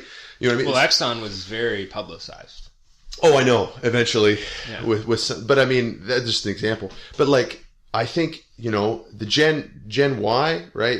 There's very few of them, but they, the 40 to I think what are they? They would be late 30s to early 50s with that gen. Yep. They seem to be concerned with what's authentic. So the hippie movement and is this real, man? Is this authentic? And from what I understand, the millennials, they're willing to quit 100K a year jobs to get paid nothing but to make an impact. And that, Greg Hemmings House Productions here in the city, they did a documentary on this, or they worked with a group to do a documentary called The Millennial Dream. Yeah. Where they highlight person after person who literally that's an enigma. Maybe that happened before and nobody talked about it, but it doesn't seem to be a reality that somebody would get into a 6-figure salary or equivalent and then just up and leave because they believed something to be true and to be right and try to go out and set it, whether they become an activist or an environment. But that happens quite frequently in our day. Well, I was going to say, a friend of mine from Manitoba, he was making $290,000 a year, and he was bored. Yeah. He fucking hated what he was doing. Yeah. And someone came along and they say, hey, I got this great idea for a startup. And he literally picked up the phone and called up his boss. And he was just like, hey, I'm out. I'm done, man. And they were devastated, I guess. They're like, how could you do that? Like, you made all this money, your lifestyle's great. And he's just like, it's not about money. No. Like, I don't, it's not important. And that's the thing. I think it's once you get a taste of really good money and you still don't feel fulfilled, you're just like, well, like, what next? What is that void? Yeah. Yeah. And so I think, like, you know, I always use that term collaboration. Community goes well with that word as well.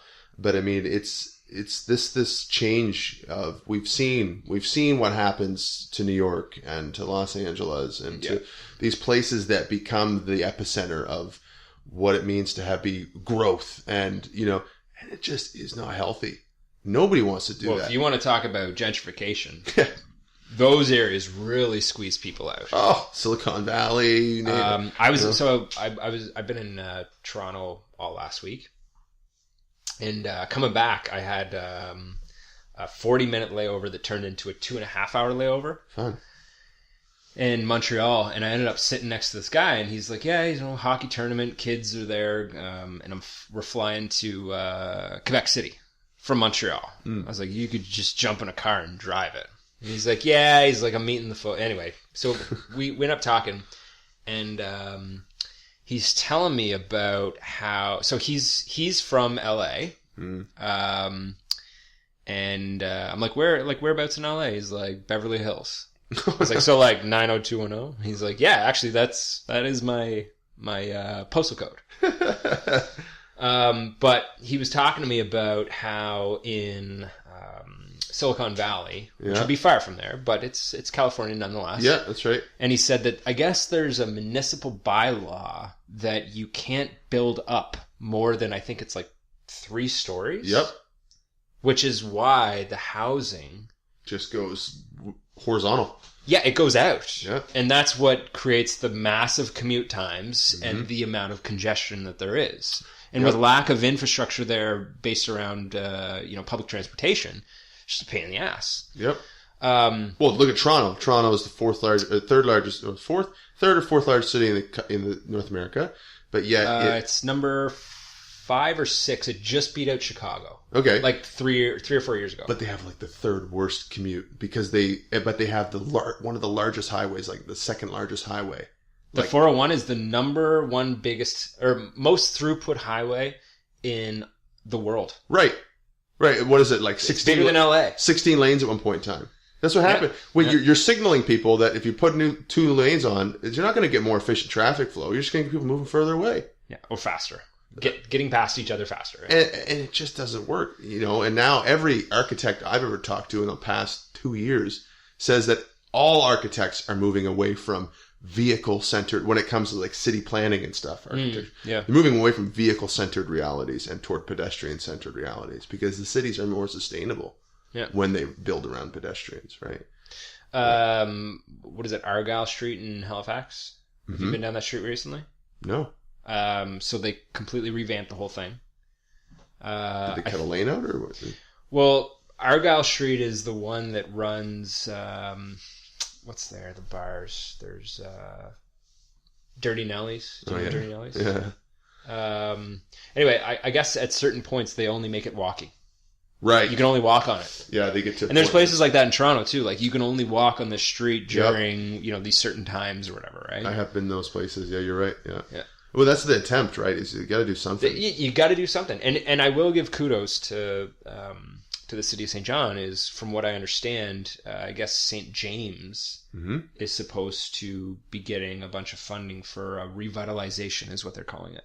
Which is right on the piggyback of those 3 new developments that they're doing. I don't know if it's because of that. I don't know either. Or maybe the developments have come because of the announcement of the revitalization. No, the developments took longer to put together than that. But I would say, like Boyle Construction's working on a big, brand new development there. That Peter, what's-his-face, just put up. He was the lead architect on redoing the Salvation Army building, and that's all a bunch of very wealthy condos, ugly as shit from the outside crazy beautiful on the Are inside. they nice inside? Holy crap, they're nice on the Really? inside. Yeah. Have you been in there? Just the vistas that I've seen from inside the building. I've not been in, but Yeah. from pictures, it's like you have one of the widest views of the Bay of Fundy Cool. that you can get anywhere. And they're really like post-industrial architecture style, like really nice inside.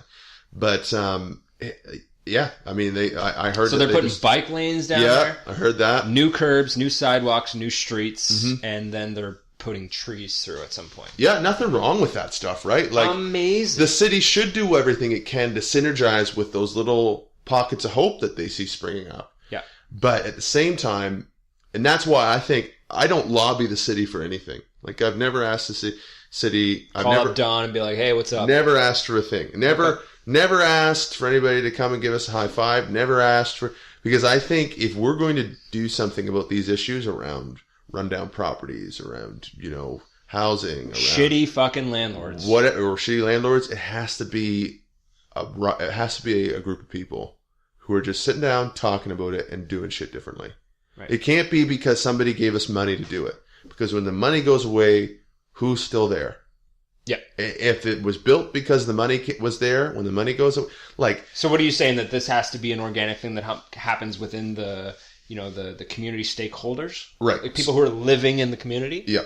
So that's the challenge, I would say, right off the bat, is like a lot of the people that own buildings in the South End, Yep. they're like, okay, here, I'll give you a great example. I know a girl, she's looking for an apartment, she's in university, she probably doesn't make a whole lot of money, and she said that she went to go view an apartment, and the guy kept dicking her around, telling her, no, can you come up an hour later? And meanwhile, she already skipped class to come, right? And so she shows up an hour later, she sits in her car and waits for an hour. Oh, The guy eventually shows up, and he's like, I'm from Fredericton, so I had to just kind of group a handful of you guys together. And it turned out that he told that exact same story to 3 other people. So they got, her, and then these 3 other couples yeah. looking at this apartment in Same the South time. End. And it's just like, this guy doesn't give a shit. He doesn't have skin in the game. But at the same time, you're going to get... He's an investor. He's an investor. You're going to That's get, you're going to get property owners that live in Ontario. I know property owners that live in LA that have properties here in St. John. Yep. And those people are, they're not going to ever organically have skin in the game. Like, they're not going to live in that community. No, but they should do So something. what about those people? But they should do something to learn about the community that they're in and try to support someone or something that is. Right? Like, I mean, go beyond just your building and think about the people, right? Never mind the bottom line of your building. Because the bottom line of your building will be looked after if the people are looked after. Right. If people ain't looked after, your bottom line will scatter. It will go all over the place. It's good for the goose, it's good for the gander kind of thing. Yeah, and so if you put just as much time and effort into learning about that little block as you did learning about, the total specs of the building and the potential earning value and, all the different bylaws you have to adhere to, which are mandatory. If you spent just a little bit extra time learning about that, whatever it means, maybe it means coming here for a week and just spending time on that block, talking to some people. I'm telling you, it would be a different game, because I think of someone like myself.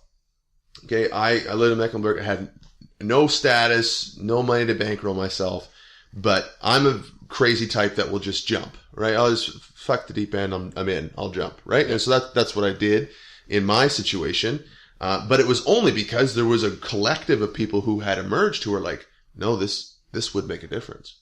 Like, if we had this existed, and there was this kind of rallying place for this sort of thing, Yeah. it would seem to solve. Like, we identified the main enemy in the story, I guess, is the language we were using at the time before the Two Library started. The main enemy was isolation. People are isolated. They don't talk to each other. They don't know each other. And that's even in the South End, right? Like, they're skeptical of one another. So in a practical sense, what does that actually look like, solving that? To solve that, somebody has got to take a risk on somebody else, right? To overcome that, that's a big barrier of like, hey, Donnie Snook came in here, raped a bunch of kids, you know, hey, all these services came in here and did stuff that they did. Now they're gone. Now everything else is gone too, and we don't have anything left. So they're all skeptical. They're skeptical of programs. They're skeptical of services. They're skeptical of of the government. They're skeptical of anybody. So how do you tell that single mom who has 3 kids, who one of them was abused, that she should care about her property? Right? When she's renting. When she's renting, right? Like, it's just not going to happen. But all of a sudden, if something sparks the imagination of those kids, and the kids bring, or if something sparks imagination to one of her friends, then there's all sorts of potentials there that could, and maybe it goes nowhere. Maybe she still doesn't give a shit, but maybe she does. But that potential wouldn't have been there if it was just the status quo. Status quo, yeah. Right? And so at some point, that was for me, like, it was just like, you know what? And I said to Cassie, I said, we could be bankrupt in a year. I have no clue. Like, this literally could go that way. Yeah. But I never expect somebody to, like, go that extreme.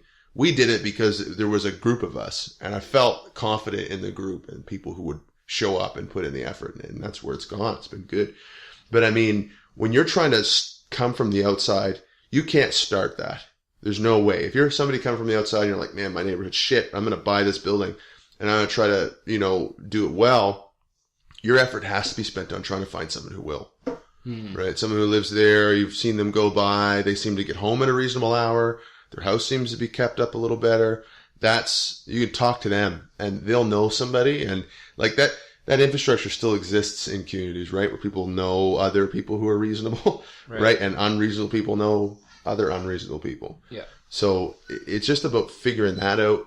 And see, that's where I would rather spend my time, rather than trying to get some bylaw passed to punish a landlord, although I think it could help.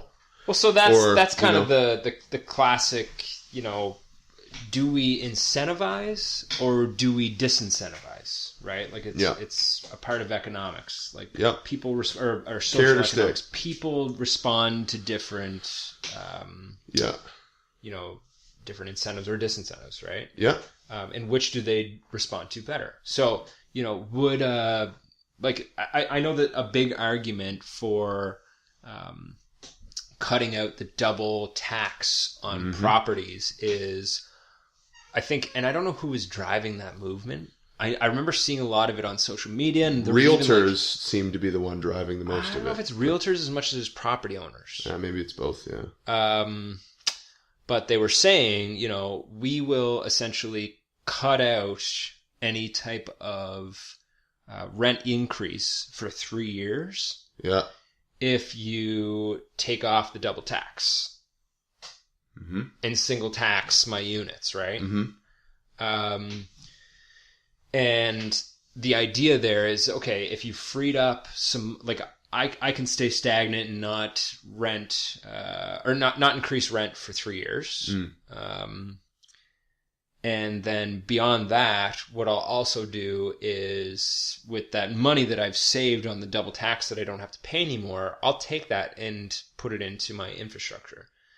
Now, that'd be a good world. Yeah, and I understand that works if everyone does exactly what it is that they say that they're going to do, which is typically not the case, because with the example with the guy from Fredericton, he doesn't give a shit what the front of his building looks like. Not a bit. He doesn't care.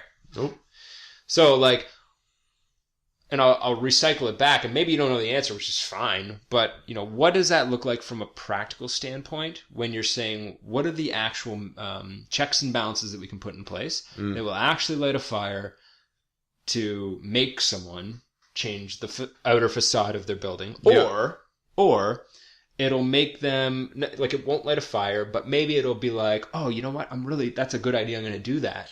Yeah, I'm going to paint the front of my building. Yeah. Like, so that's incentive versus disincentive. But, like, what does that look like? And how do you influence social or human decision making, right?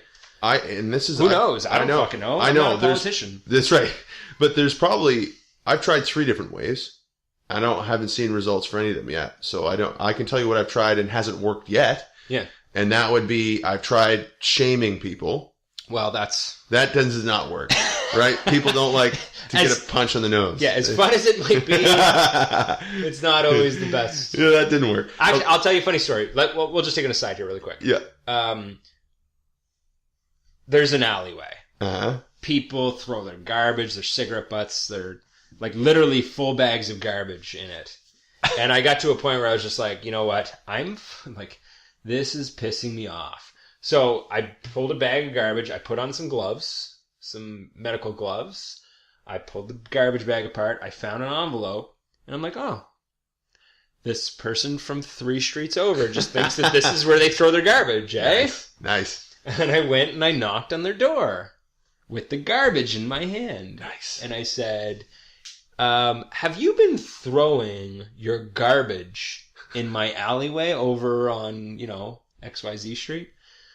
And she was like, no. And I was like, is your name, and I can't remember the girl's name, let's say it's Alice. Is your name Alice whatever? Alice Smith? And she's like, yeah. I was like, is this your piece of mail?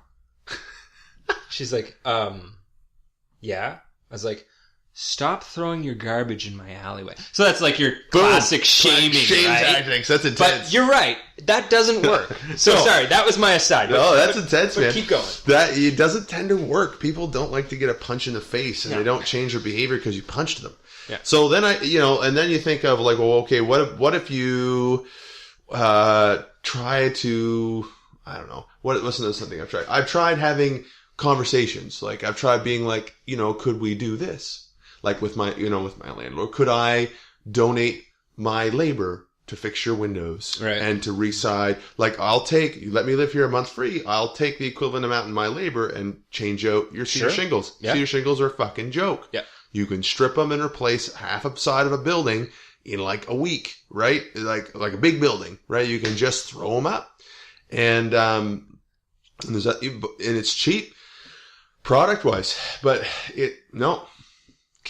couldn't get anywhere with that. I was like, no, well, we don't want to do that because we want to get a professional to do it. And I'm like, well, I literally do this for a living. So yeah, you are a professional. I literally am. I I got commercial liability insurance. Are you a carpenter? Not licensed. Okay. Not a licensed carpenter. I've been fine. doing it for 10 years. Yeah. But I'm not licensed. But half of us aren't licensed anyway. Right. It's like, I literally run this business. Okay, you still don't see it. Okay. And so I'm at this place now where I'm just trying to circumvent them. I'm trying to, like, one of the efforts of the community build is like, what if we went and got a really rundown building that nobody else wanted, fix it up, got like 30 neighbors to get on board and go together to fix it up, and then it became housing for somebody, like co-op housing, right? Whatever it becomes. Fair, equitable housing that we don't own, we pass that on to somebody else, so there's no conflict of interest. Like, hey, we did the work, that's our thing, the culture piece, cool, barn raising, awesome. You guys take care of the building. We trust you. Sure. That's where we're at now. We're just trying to circumvent it. Who cares what the government does? Who cares what the city does? Who cares what the landlords do? So let's just produce something that's like, oh wow, look at that. And if it's celebrated, and if people rally around it, and they do their own, because it's a transferable idea, anybody can do it. You just get 10 friends and do it.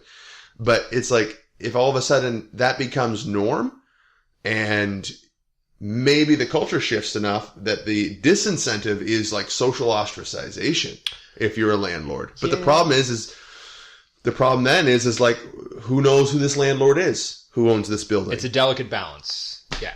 So I don't know. Do they care? That's right. Right. There's a building, like if you drive up from, call it Water Street, which would be the most westernly part of Duke. Mm-hmm.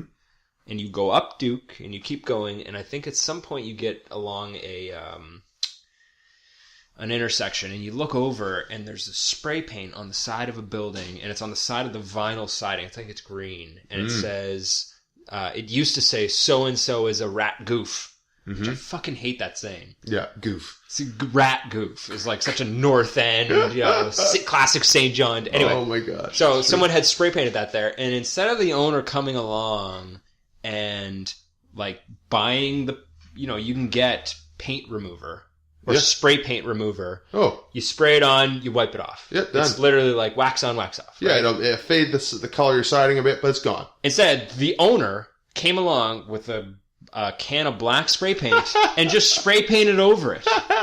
Like, ruined his vinyl siding. Oh my god. So, like, when you say it's questionable at how much that building owner actually gives a shit, man, he don't care. that guy doesn't get, or that girl doesn't care. But right? he's not in an environment, or she's not in an environment yet where it matters. The people don't talk Yeah. to each other, and they don't. And it's the broken window theory, because why would I care what No my one else building does. looks like from the outside Yeah. if the building next door is a piece of shit? Yeah. Yep. But there's not enough money for us just to go out there and hope somebody's going to come in and save us. We just got to figure it out. No one's going to save us. We got to figure it out. So your approach is fuck everyone who's waiting. Yeah. We're just going to go ahead and put our sweat equity into places how and hard do it can in we work until we either die or go bankrupt? Right, but you're doing it in an altruistic way where you don't need reciprocation up front. No. You don't need money. I mean, we do, but Okay, so walk me through that. We found a way to make money so that we can do the things that we want to do to make a difference. So, like, the renovation side of the tool library that exists now came about at the exact right time. Because if it hadn't have come about when it did, it's potentially, I don't know this because I'm in hindsight now, but it's potential that the tool library may not have made it through its first year. Oh. It was doing okay. It was doing well. Like, we're up to 130 members. Mm-hmm. But that model was so experimental. It was never built. Like, most tool libraries charge like $50 a year for a membership. That's what it costs in Toronto. And if you want to use a shop, it's $65. But they almost went bankrupt, and they got like literally every grant you can get to make it work. And so we're like, we need to do something that can't rely on grants because everybody else gets those. Yeah. And we were literally turned down for every grant we applied for. Okay. And so we're like, let's up the prices and change the dynamic. And so we did the model. The model's working, but it's taking too long. Right. To work. So we needed to get to 270 to break even, but we thought we could last until like a year and a half in to make the 270, and it just wasn't happening quick enough. Anyway, we decided that, hey, it doesn't make sense for me, who can swing a hammer and go out and do this kind of work, to sit at the tool library and just like do admin. Yeah. Now that we have other staff and volunteers there, we just sort of figured out a way to offshoot that. So now the renovation side makes good cash flow. Nice. We don't have to bill ourselves out at $65 an hour, which is what everybody else bills themselves out at. You know, we have this other entity, the tool library, which is also funding some of the activity. We get the tools from there. Like, all this stuff is synergy, right? So that's worked well, and it's made us cash flow to be able to get to that 270. It's perfect. But now we also have this build team of like young people. We get on these programs that the government has to try to retain youth who are trying to get developed in the skills. We have volunteers who are older, who have been swinging a hammer for 30 years and know how to do everything. Yeah. And they're volunteering on builds. Contractors are volunteering on community builds. So now there's all this expertise at the plate. We have the reno company making some cash flow. The tool library has the community piece and the tool piece. And now we can go and take that building from the city and fix it up in a weekend because we can get 40 volunteers there. That's awesome. Like so you're using that kind of like, I don't know, that mass, I don't want to say economies of scale. I don't think that's it's right. Like, it's like, what do they call it? It's like vertical integration for a nonprofit. Like, I don't know. Yeah. It's like Irving did it, right? They just like, hey, we're gonna run the oil instead business of just being and the one, force. Instead of just being one facet of it, you're moving up and down. You're doing it all. Well, I don't know if you're supplying the supplies. Well, I guess you're supplying the tools. Yeah, and we get wood, right? We get some building materials that get donated to us from people who are like, hey, this has been in my garage for literally 10 years. Do you work with, what is it, Habitat for Humanity? We did a bit of like a thing with newcomers. Yeah. Like newcomers who were going to help them on the build, try to become handymen, Syrian and Francophone newcomers. Oh, okay. And like we did a couple courses with them to get them started and like get them familiar with stuff. But that's we haven't even explored where that could go, right? Like they do mostly new builds to give away a house. So ours is on the renovation side, right? It's a different game altogether. All right. But, who knows where it all goes. I think at the end of the day, the tool, like with the tool library, the community build, it could have been a business that we ran. Right? Sure. It didn't have to come the way it did as a couple of nonprofits all splitting apart and like doing their own thing, but working together on it. But that's the way it seemed to work out. The people who rallied around it, that's what it formed. And I mean, there's no reason. And I look at like Mike Duncan, right? Duncan's Electrical. Like, I'm not familiar. So he and his wife just started Rogue Coffee. Oh, so they're the owners of Rogue Coffee Shop. Oh man, I want to meet that guy. Mike? I haven't met him. Yeah. Haven't met him. Actually, it's funny. It's family day today. Yeah. And I follow Rogue Coffee, and I saw that. I'm assuming it must be him. Yeah, Mike and Vanessa and their little girl. Yeah. Yeah.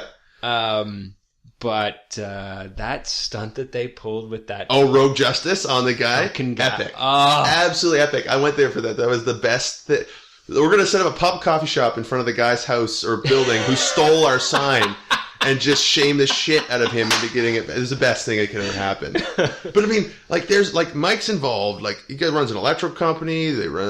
He's at the 506 doing arts and cultural stuff. He's involved in the community hugely. You can operate your business and just be a business, but still care about more than 100%. You know what I mean? And still do. What's the altruistic element to what it is that you do in your everyday life? And he has a family too, so he doesn't have time to spare. No, not really. I asked him when he sleeps the other day. He's like, "What do you mean? What do you mean? I run a coffee shop. That's why I started a coffee shop. Yeah. I need it." Yeah. Oh, that's good. Anyway. So great. And that's panel number 2. Off the old ceiling. Thank you, Derek. So beyond that, we're coming up here on the 2-hour mark. Holy smokes. Yeah. Time flies. I guess it does. So what I was going to ask you, I guess in the end is any shout outs, anything that you, and I mean, we don't even know what the audience is going to be yet to this. I guess the original idea behind the whole podcast was it's just to highlight interesting people that we can pull from the community locally here in St. John. Yeah. Whether it goes beyond that, whether we have some interviews with some people in further east in Halifax or in Ontario or wherever throughout Canada or down in the States, we don't know yet. Yep. It's more so just to get some interesting perspectives and have some good conversations and document them. Mm-hmm. That's it. So with that, we don't know necessarily who the audience is going to be at this point, but is there anything that you can think of that might be interesting to I guess point a highlight at while you're here on the record? I mean, I think I've said probably enough on the things that the shifts that I'm seeing that have taken place in other places. There's been shifts in Hamilton too, in response to what they see happening. There's little community group, I won't get into it, but there's some social enterprise development that's really interesting that's happened in Hamilton. They've become an example on a number of different community initiatives in response to the shit that they saw.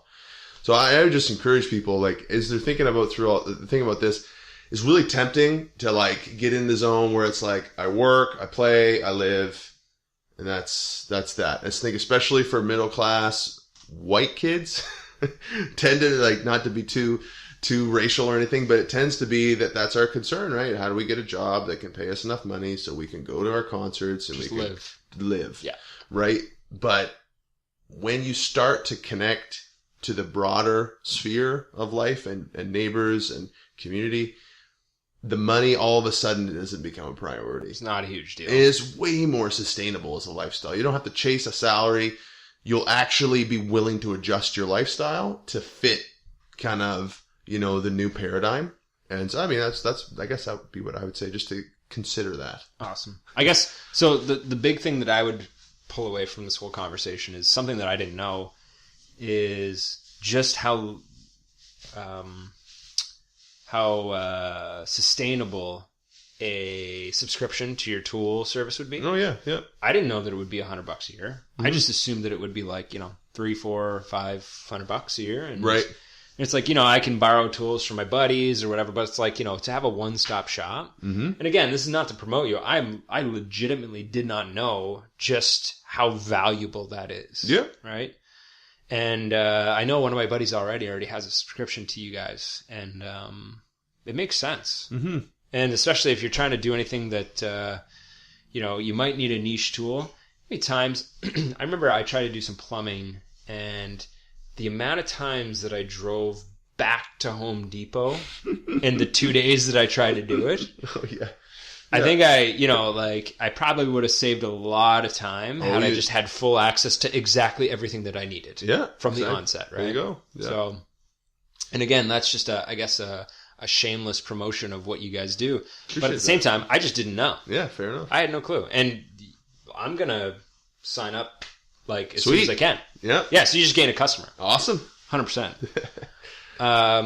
So yeah, with that, we'll close it up, and I hope you enjoyed the convo. Yeah, thanks for having me on here, man. It's awesome. Yeah, sweet.